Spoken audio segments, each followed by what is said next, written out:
Singapore Maritime Week has begun today with global leaders gathering amid rising geopolitical tensions. Now, the crisis in the Strait of Hormuz has left the industry grappling with higher shipping costs, disrupted trade routes, energy security, and pressure on prices.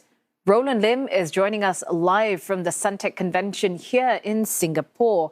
Well, Roland, take it away. Ella, thanks. Yeah, the International Maritime Organization, or IMO, isn't the Navy, and it can't actually police the seas, but it does set the rules, it issues guidance, it convenes governments, and then it pushes for coordination. So the question has to be, how do we get member states to actually implement these rules and to enforce them in these disruptive times? So who better to answer these questions than the Secretary General of the IMO himself, Arsenio Dominguez. Arsenio, good to have you on the show. The first question I have for you is,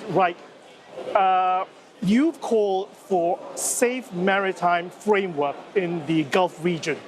What would that actually look like in practice, and who has to actually step up for action? The first ones that have to step up for action are actually the countries that had started the conflict, because maritime trade was operating without any incidents before that. The moment that actually this conflict will de-escalate, our rules are very clear. The navigation in the Strait of Hormuz has been regulated by IMO since 1968, and we do it in a very secure manner. The only thing that we need is the guarantees that there will be no attacks on ships, on innocent seafarers, and immediately will reapply the international law that it is relevant for straits for international navigation.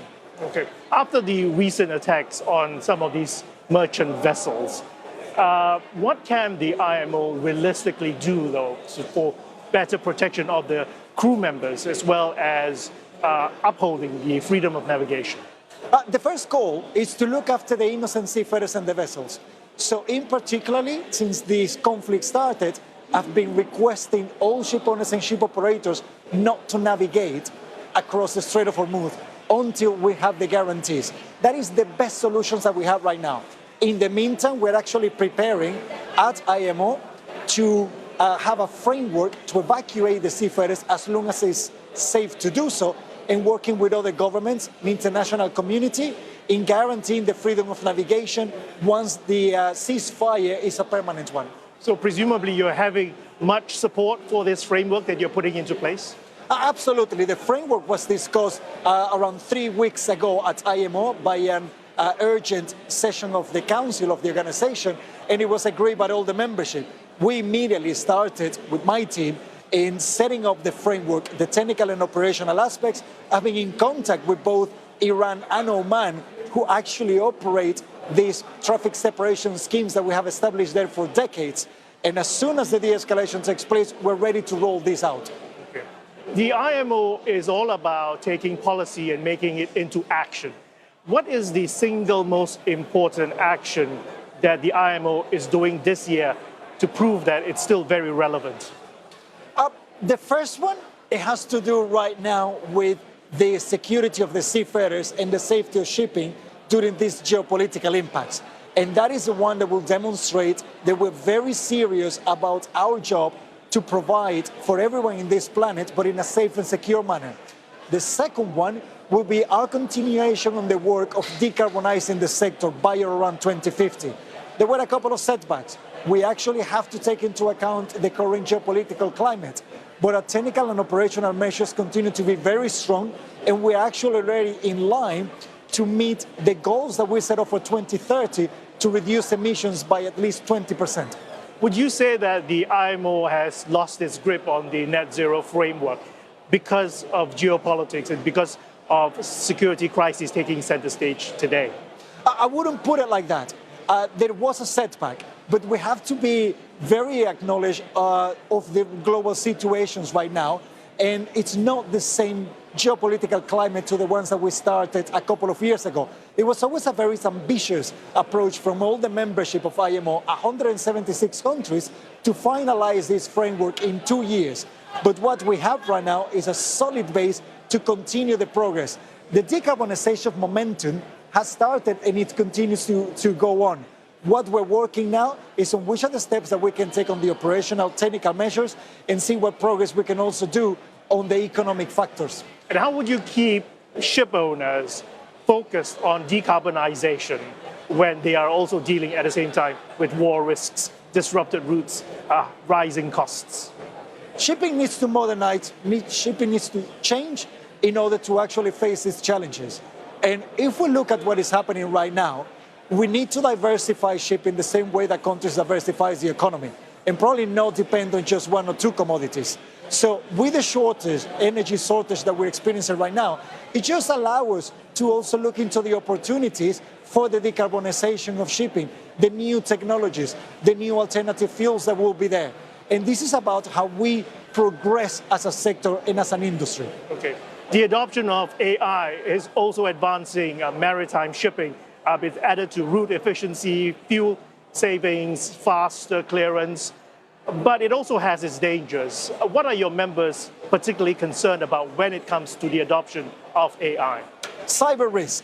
And we started a few years ago at IMO. We already have a voluntary framework to address cyber risk in the shipping sector. Just 2 months ago, we actually adopted our first strategy on digitalization. And we're working as well in developing the action plan that includes all the aspects of cybersecurity that we need to put in place. Because as much as we're using the good options that technology and AI are giving us, we're also experiencing those risks. Because we have the experience of how to address them, we're now putting that into action and not just leaving it at the paperwork exercise or the frameworks that we have put in place. Okay.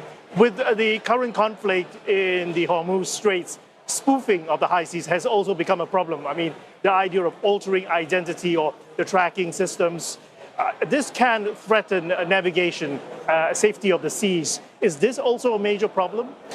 It's not a major problem per se right now in shipping, but it's something that we've been looking at for a couple of years. And it's not exclusively in the Strait of Hormuz. We already experienced these situations in the Black Sea, in the Baltic Sea, in the Red Sea, as well as in other parts of the world. And what the organization has done in this respect is work very closely with the international telecommunications units, as well as the International Civil Aviation Authority. And in fact, at the beginning of last year, the 3 Secretary Generals for those organizations highlighted the relevant regulations that are already in place in all 3 UN entities, and how the memberships need to start paying more attention to spoofing or satellite communications, particularly because of the negative effect that it has on the safe operations of the ships. Okay, and finally, I guess I have to ask, how does the IMO track developments in the Persian Gulf these days? Because we are getting conflicting information. How would you advise your members to be able to see the forest for the trees? We do have to take the time to verify all the information that comes out from that region. And we set up a 3-stage approach when we contact the flag states of the vessels that may have been in an incident. We do revise the media outlets come there, as well as other organizations that actually carry out the monitoring of the vessels. When we fit those 3 categories, we feel more secure that we can actually share the information with everyone else.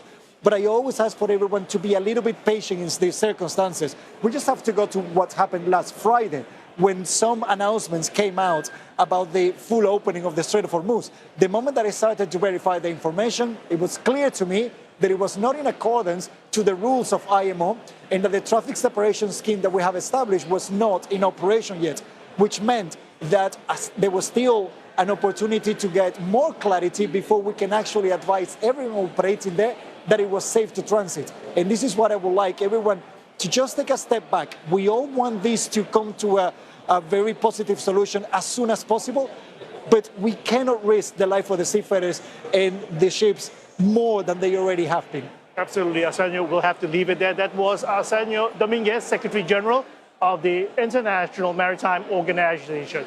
And stay with us at Singapore Maritime Week. We'll have more coverage on how regulation is reshaping shipping economics. I'll be speaking with the Secretary General of the International Chamber of Shipping. Ilakia.